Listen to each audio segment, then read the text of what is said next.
Jodi Hardesty with Empowered Heart Connections. Dating online and having long distance relationships can be quite challenging. We're going to talk about some of the pitfalls and some tools to help make sure this is more likely to be successful. So one aspect that can be challenging with long distance relationships is maintaining consistency and evaluating whether or not you're both kind of on the same page with how you want to go about this process of getting to know each other while you're dating online. So it can be really important to make sure you're prioritizing how you communicate and ways in which you can maintain consistency with your communication. So often it can be ideal to set in regular check-in times with each other, and you can do, ideally you can do some phone calls, maybe even some FaceTime, notes and messages to make sure that you are continuing to kind of deepen the connection and enhance those communications over time. Being intentional about not only just having kind of chit-chat, but having deep and meaningful conversations, not just kind of logistical conversations. And using multiple forms of communication. So again, you can only get so much information out of someone through text or through email. And if you're not able to ever talk to them on the phone or see them through FaceTime, it can really maintain a distance between the two of you that may make it nearly impossible to really see if this is a relationship that's worth continuing. It can be helpful to have established rituals and shared activities that you do together. You can even plan virtual date nights, watch a movie together, or cook the same meal and kind of do an evaluation of how well it turned out and share your likes and dislikes about that. You can play online games together. You can create a shared playlist of songs that you guys both like to jam out to and kind of talk about what your likes and dislikes are about that. And or potentially your favorite podcasts or your favorite books that you can read together, or maybe even have kind of a book club theme where you're like, okay, let's check out these type of books and see how we love them or we hate them. And that's a good way to kind of get to know somebody too, to figuring out kind of what aspects of these books are they liking, or these podcasts are they liking. Are they all about horror movies and really don't have much depth other than the slasher films, or are they really liking mystery and they're very thoughtful, or they're very curious or inquisitive?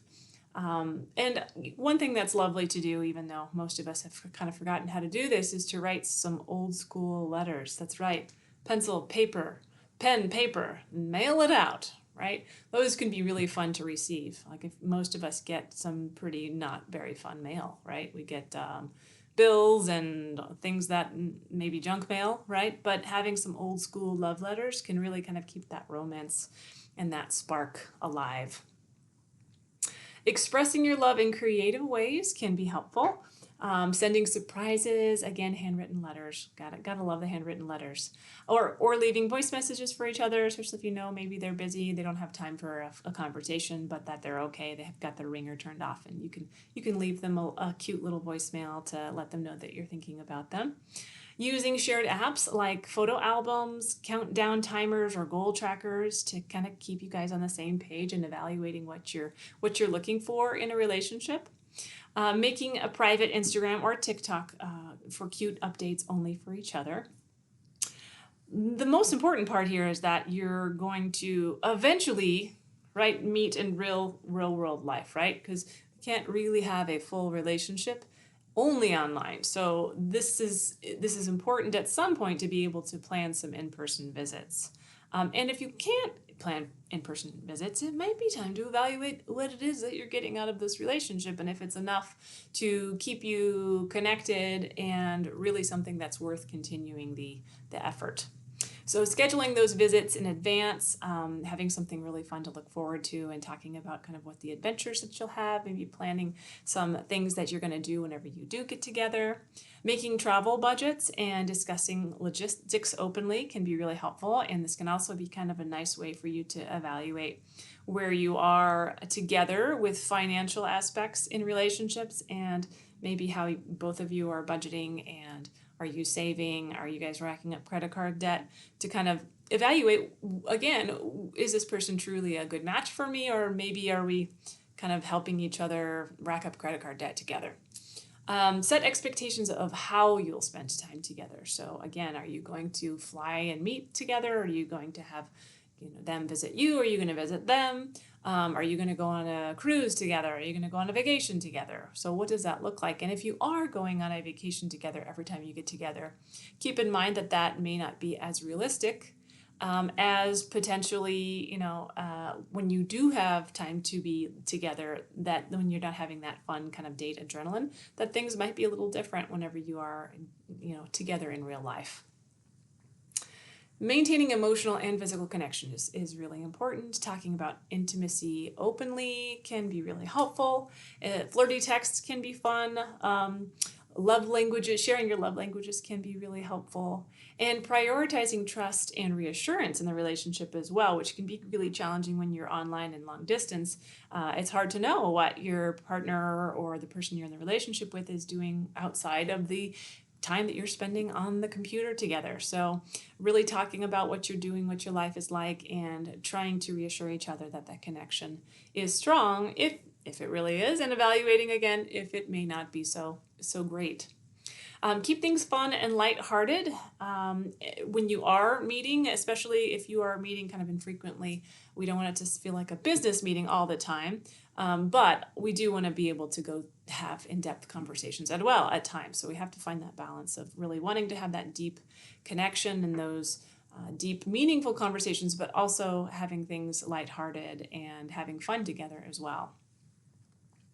The other aspect, again, that's pretty important here is setting clear expectations and future goals. So are we going to just be online relationship people forever? And is that really the best thing for you both? Does this mean you're going to work towards a long-term relationship plan? And what does that look like?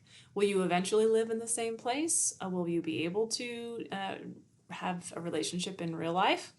And align what you both want from the relationship. So again, making sure, and if someone is continually blowing you off or continually giving you excuses, you want to really evaluate if you're willing to spend more time with somebody who's not willing to make you a priority. So making sure you're having honest conversations about, is this an exclusive relationship? What are our boundaries around this relationship? And what kind of commitment do we have together when we are dating online? So some pitfalls to watch out for are a lack of communication or a mismatch in either one or the other of you's communication style or ability to connect.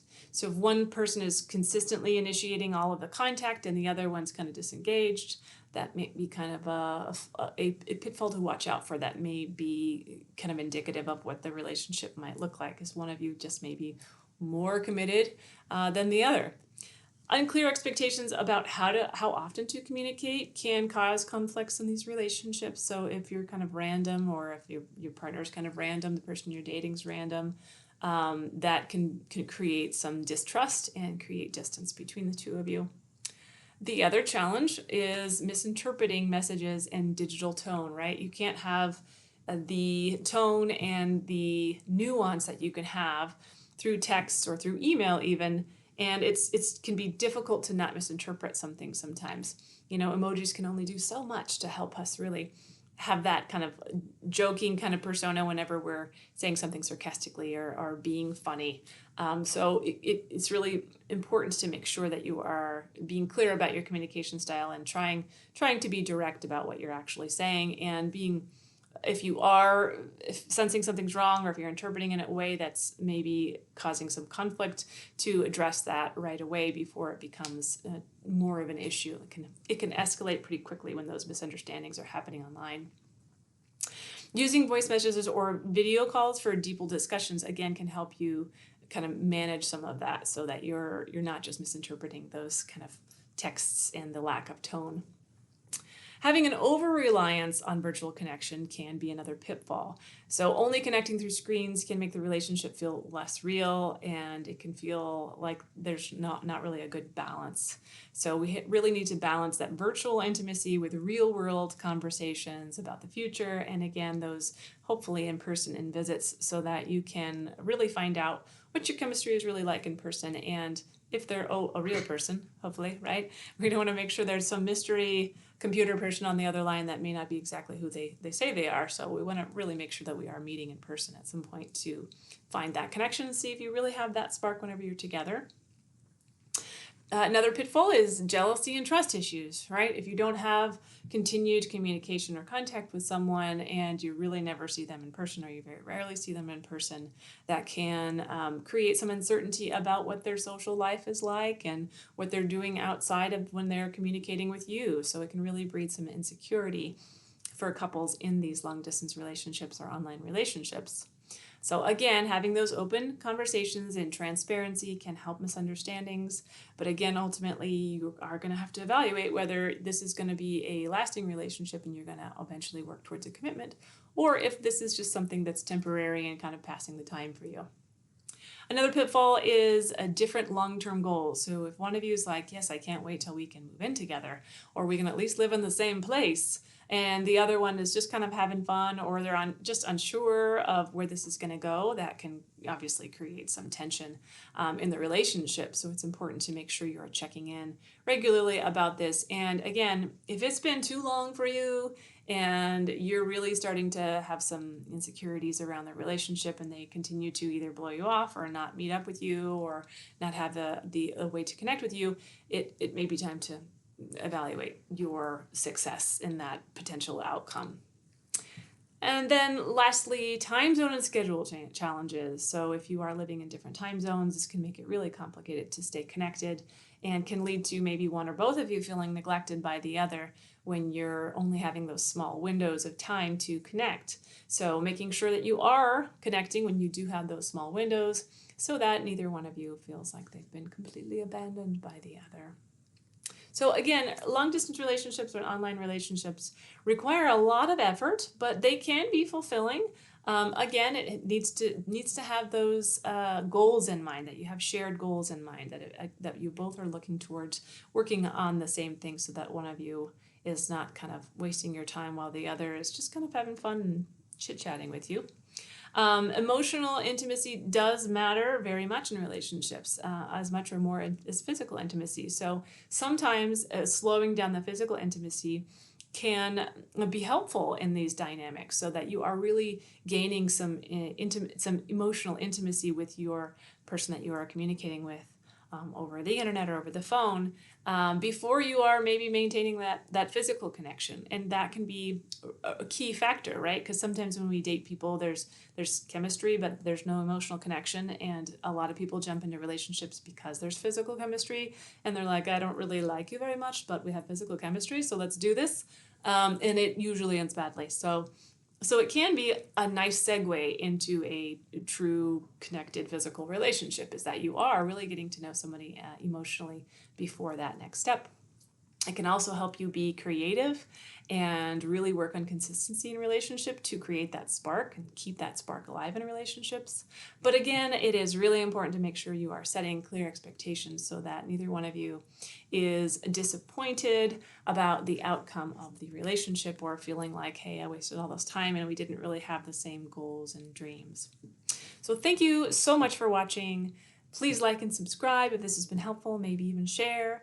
And again, I hope this has been helpful.